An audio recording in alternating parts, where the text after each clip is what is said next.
selamat datang lagi di channel aku. Jadi hari ini aku akan bahas tentang insecurities. Nah, siapa yang masih suka insecure? Kira-kira itu wajar atau enggak ya?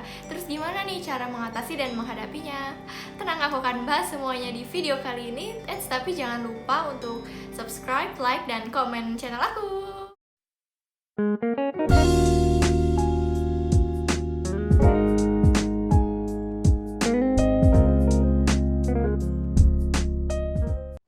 Nah, siapa sih yang nggak pernah ngerasain insecure di dalam dirinya? Mungkin mulai insecure karena kondisi fisik, karena pekerjaan, penghasilan, atau mungkin insecure karena hubungan romantisnya dia, dan lain sebagainya. Insecure itu normal kok teman-teman. Aku pun juga terkadang merasa insecure sama diriku sendiri. Yang bikin insecure jadi nggak wajar itu adalah ketika insecure ini memunculkan emosi-emosi negatif di dalam diri kita dan membuat kita stuck, tidak mau ngapa-ngapain lagi. Nah, yang kayak gini nih yang dianggap nggak wajar insecure-nya. Nah, teman-teman, ada berbagai macam cara untuk mengatasi insecure. Nah, jadi yang pertama itu coba deh untuk melihat sesuatu secara objektif. Bisa jadi nih insecure yang kita rasakan ini cuma hasil pemikiran kita aja, bukan berdasarkan keadaan yang realnya gitu loh teman-teman. Jadi coba deh kalian pikir-pikir lagi, kira-kira hal-hal yang bikin kalian insecure itu apa? Kalian cari tahu nih penyebabnya. Misalnya apakah aku insecure karena berat badan, apakah aku insecure karena jerawatan, atau karena yang lainnya. Kalian cari tahu nih, jangan sampai rasa insecure ini karena pemikiran kalian sendiri. Jadi hal ini yang menghambat kalian untuk move on dari si insecure ini. Nah, kan kalian udah tahu nih penyebab insecure-nya itu apa aja. Terus, tugas kalian selanjutnya adalah coba kalian tanya sama diri kalian, kenapa si A, B, C, D, sampai Z ini menyebabkan kalian merasa insecure. Apa mungkin karena kalian masih melihat diri kalian menggunakan standar orang lain, atau mungkin karena kalian masih juga membanding-bandingkan diri kalian dengan orang lain tanpa melakukan perbaikan diri. Karena semakin kalian bisa paham penyebab-penyebab insecurities kalian akan lebih mudah nih nantinya untuk mengatasi dan menghadapi si insecure ini.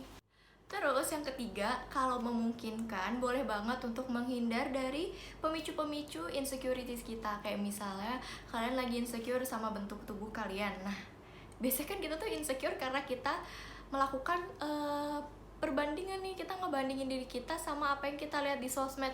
Boleh banget untuk istirahat dari sosial media ya, mungkin 2-3 hari atau sehari juga nggak apa-apa, terserah kalian aja nyamannya kayak gimana.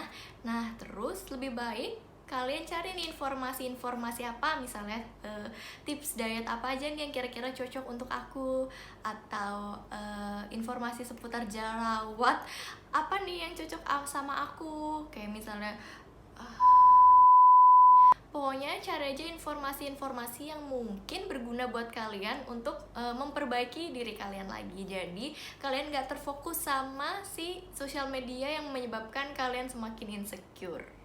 Terus yang keempat, kita bisa belajar untuk mulai menerima dan fokus sama apa yang kita miliki.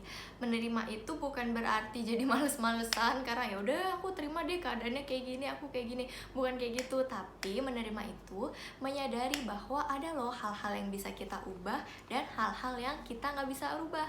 Makanya di sini tugas kita adalah gimana caranya untuk sebelumnya manusia itu kan juga punya plus minusnya masing-masing. Jadi tugas kita adalah gimana caranya untuk menonjolkan kelebihan yang kita miliki. Misalnya nih, ini kekurangan, ini kelebihan. Nah, kalian kalau yang ditonjolkan cuma kekurangannya, kelebihan kalian yang sebenarnya luar biasa ini kan jadi tenggelam.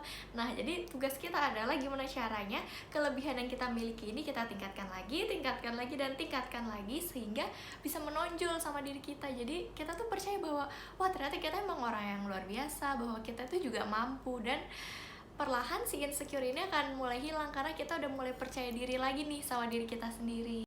Selain itu, kalian juga bisa nih melakukan refleksi diri. Kayak misalnya ingat-ingat lagi apa aja yang udah berhasil kalian capai, gimana struggle-nya waktu itu. Tapi kalian ujung-ujungnya bisa juga kan mencapai pencapaian tersebut. Nah, yang kayak gitu tuh bisa semakin meningkatkan semangat kita dan meyakinkan diri kita bahwa kita mampu dan membuat kita percaya diri lagi.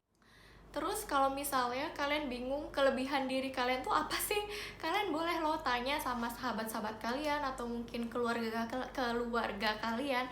Pokoknya orang-orang terdekat kalian, kalian tanya atau kalian minta tolong untuk menuliskan kualitas-kualitas dan hal-hal positif apa aja yang kalian miliki. Jadi, kalau misalnya nanti kalian lagi ngerasa down, kalian bisa baca lagi tuh, oh ternyata aku begini ya, ternyata aku kayak gini ya, ternyata aku kayak gini ya. Nah, jadi semoga itu bisa membuat kalian untuk semangat lagi.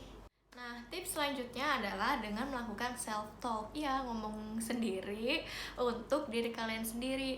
Kalian bisa nih biasanya ngelakuinnya di jam sebelum tidur atau sesudah bangun tidur. Jadi dua-duanya juga boleh ya. Jadi kalian ucapin aja hal-hal positif ke diri kalian, kayak misalnya aku mampu, aku berharga, aku percaya diri. Pokoknya apapun itu yang positif kalian ucapin dan semoga itu akan tertanam nih di diri kalian. Jadi namanya kayak mengafirmasi diri dengan hal-hal yang positif. Emang sih kedengarannya agak aneh, tapi kalian cobain dulu deh. Atau mungkin ada di antara kalian yang udah pernah coba, boleh share di kolom komentar ya. Nah, yang terakhir, kelilingi diri kalian di antara orang-orang dan lingkungan yang positif. Penting banget loh teman-teman untuk tahu siapa aja sih atau lingkungan seperti apa sih yang bisa membantu kita merasa nyaman, merasa aman, merasa tenang, dan yang bisa selalu mendukung kita dan mengingatkan kita akan hal-hal positif yang kita miliki.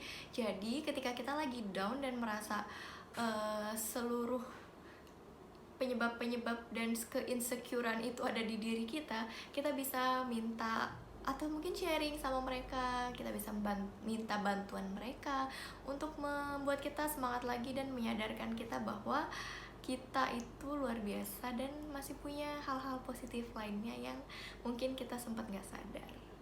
Jadi yang negatif-negatif, lingkungan-lingkungan yang kurang tepat buat kalian bisa pelan-pelan kalian tinggalkan dulu ya. Pesannya adalah ingat bahwa insecure itu wajar dan normal, karena kan nggak ada yang sempurna. Jadi kalau misalnya kalian merasa pernah melakukan kesalahan, pernah gagal, kalian punya kekurangan-kekurangan, itu normal kok. Yang penting adalah gimana nih caranya kita, mau atau enggaknya kita untuk menunjukkan kualitas-kualitas positif yang ada di diri kita. Jadi kita nggak fokus sama hal-hal negatif yang kita miliki. Hal yang gak kalah penting adalah jangan pernah melihat diri kita menggunakan standar orang lain, karena rumput tetangga kan selalu lebih hijau. Jadi lebih baik kita fokus sama diri kita sendiri, fokus gimana caranya menghijaukan rumput kita sendiri. Sekian tips dari aku, tetap semangat dan selalu percaya bahwa kalian itu berharga dan luar biasa. Semoga video ini bermanfaat. Kalau kalian punya saran topik, silakan komen di bawah atau DM ke Instagramku @arlenain. Dan sampai ketemu di video berikutnya. Dadah!